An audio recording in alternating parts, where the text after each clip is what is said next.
Pertanyaan pertama, kolam tanah ukuran lebar 3 meter, panjang 40 meter, idealnya tebar bibit lele berapa ekor sampai panen? Pertanyaan kedua, sepengalaman saya, ternak lele itu lebih baik punya 4 kolam ukuran sedang daripada punya satu kolam ukuran besar. Pertanyaan ketiga, kalau pembesaran ikan lele di kolam tanah, bagaimana cara menyortirnya? Di video kali ini saya akan menjawab 3 pertanyaan sekaligus, yang mana dari ketiga pertanyaan ini saling berkaitan satu sama lain untuk jawabannya. Tonton video ini sampai selesai, jangan di-skip-skip agar kalian paham dan tidak gagal paham.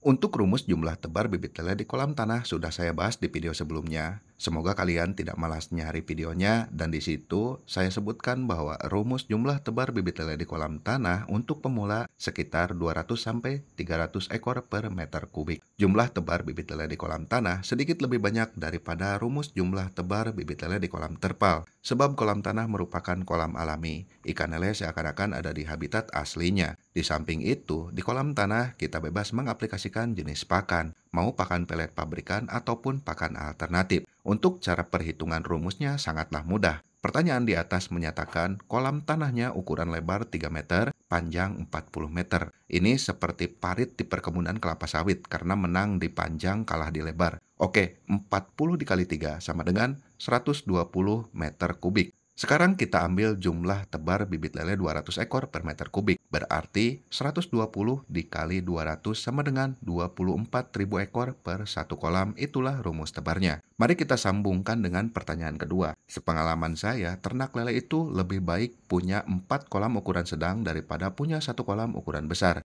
Kenapa demikian? Nah, nyambung ke pertanyaan ketiga, yaitu penyortiran.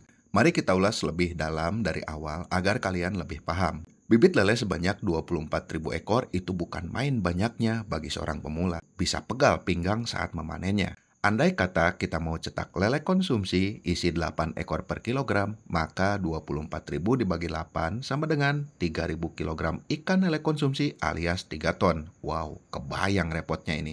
Jika kalian memiliki lahan seperti ini, alangkah baiknya kalian bekerja dulu 3 kali lebih giat untuk menyekat kolam kalian menjadi beberapa kolam. Sebab dalam budidaya ikan lele itu ada istilah penyortiran. Apalagi budidayanya di kolam tanah. Biasanya ikan lele suka tumbuh secara balapan. Yang besar makin besar, yang kecil makin kalah. Kalau panjang kolam 40 meter, coba kalian bagi. 40 dibagi 6 dulu saja, kurang lebih 6,5 meter. Tinggal kalian sekat menjadi 6 kolam. Jadi kolam kalian nantinya ada 6 kolam dengan ukuran lebar 3 meter, panjang 6,5 meter.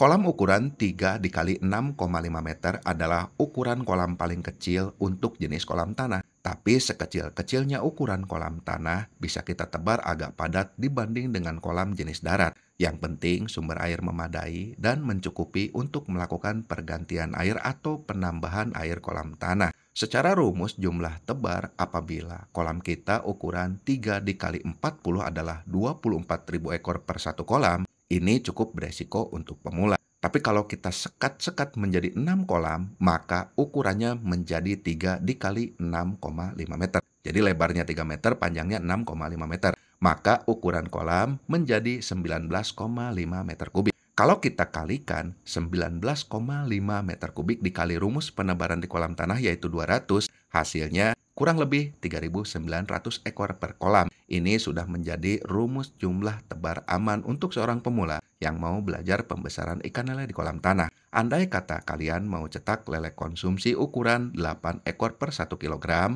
maka 3.900 dibagi 8, hasilnya kurang lebih 487,5 kilogram ikan lele konsumsi dalam satu kolam. Nanti tinggal kurangi saja dengan angka kematian, mau 10%, 15%, 20% itu terserah kalian. Yang jelas angka ini masih jumlah tebar aman bagi pemula yang belajar budidaya ikan lele segmen pembesaran di kolam tanah. Untuk pertanyaan ketiga, kalau pembesaran lelenya di kolam tanah, bagaimana cara sortirnya? Dimanapun tempatnya, mau kolam jenis apapun, nyortir itu sama saja. Peralatan seperti serokan, jaring, serta bak sortir berbagai ukuran itu wajib ada agar pekerjaan sortir ini berjalan aman, cepat, dan lancar. Basah kuyup, mandi lumpur, kotor dengan lumpur itu sudah bagian dari resiko budidaya ikan lele di kolam tanah. Bahkan di beberapa postingan saya sudah berterus terang kepada kalian semua. Jika kalian malas kotor dan main lumpur, jangan budidaya lele di kolam tanah. Budidaya lele di kolam terpal saja. Semoga kalian paham dan terima kasih.